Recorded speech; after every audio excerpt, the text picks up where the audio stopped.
You think once you book a cruise, the system is designed to take care of you? You're wrong. In 2025, cruise ships are smoother, smarter, and more automated than ever before. But that also means the systems are better at quietly extracting money, limiting flexibility, and steering your choices without you realizing it. Skip what we're about to walk through, and you won't just miss at sips. You could overpay before boarding, lose leverage once on board, waste time in lines, get stuck with bad cabins, and spend your trip reacting instead of enjoying. But if you follow this checklist in order, you'll move through your cruise cleaner, faster, cheaper, and with far more control than the average passenger. Phase 1, Booking Control Step 1. Never book the first cabin you see action. Always check at least 3 cabin locations on the deck plan before selecting. Why it matters. Cruise booking systems highlight what they want to sell, not what's best for you. If skipped, you may end up under a nightclub near service doors or above engine vibration zones. Pro tip, cabins near midship elevators often balance convenience and noise better than forward bargain deals. Step 2, watch the price after booking action. Recheck your cruise fare weekly until final payment. Why it matters. Prices drop quietly. If skipped, you may miss upgrade offers or onboard credit opportunities. Insider detail, many cruise lines will adjust pricing if you catch it early, but they will not notify you. Phase 2, check-in advantage. Step 3, choose the earliest arrival window available action. Check in online the moment it opens.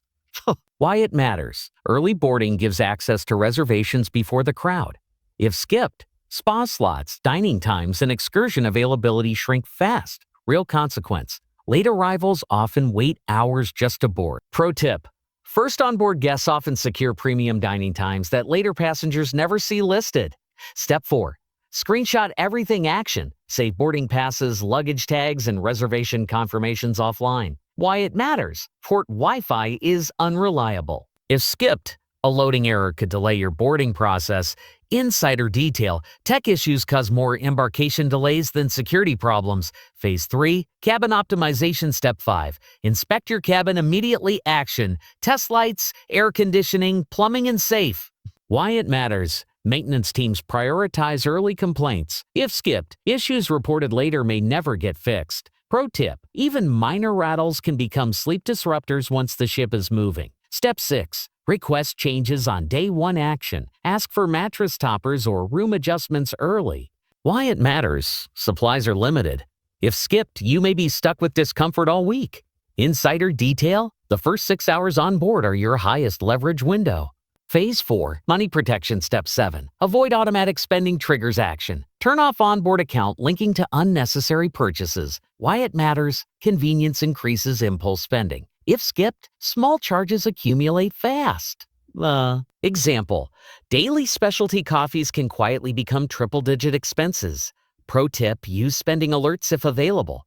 Step 8, delay big purchases action. Wait until day 2 before booking premium services. Why it matters. Promotions often appear after departure. If skipped, you may pay full price for something discounted later. Phase 5, dining strategy. Step 9, adjust dining times. Early action. Visit the dining desk on embarkation day. Why it matters. Time slots fill quickly. If skipped, you may end up with late or rushed meals. Insider detail, early diners often enjoy calmer service and shorter waits. Step 10, explore alternative venues action. Try secondary dining spots.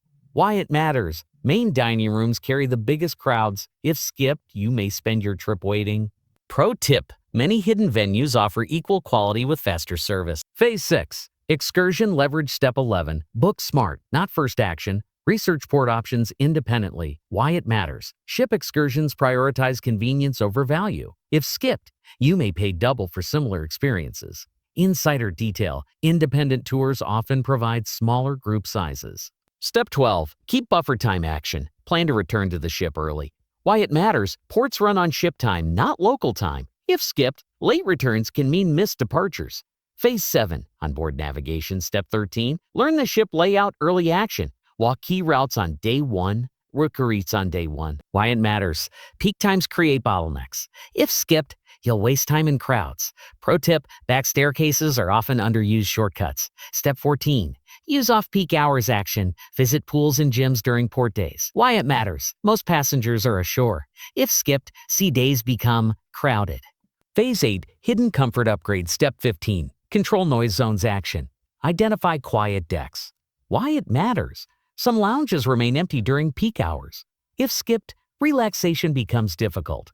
Insider detail. Observation areas often stay calm while pool decks fill. Step 16, Request Unused Amenities action. Ask staff about lesser-known services. Why it matters. Not all offerings are advertised. If skipped, you may miss complimentary options. Phase 9, Departure Advantage. Step 17, Plan disembarkation early action. Choose departure time strategically. Why it matters. Early exits avoid congestion. If skipped, lines can stretch for hours. Pro tip, mid-morning departures often balance speed and comfort. Step 18, Review Final Charges action. Check your account the night before leaving. Why it matters. Disputes are easier on board.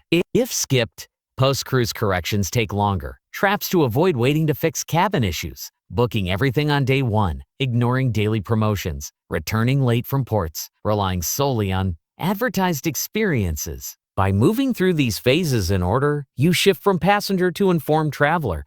Now I'd love to know, what's one cruise surprise you didn't expect on your last trip?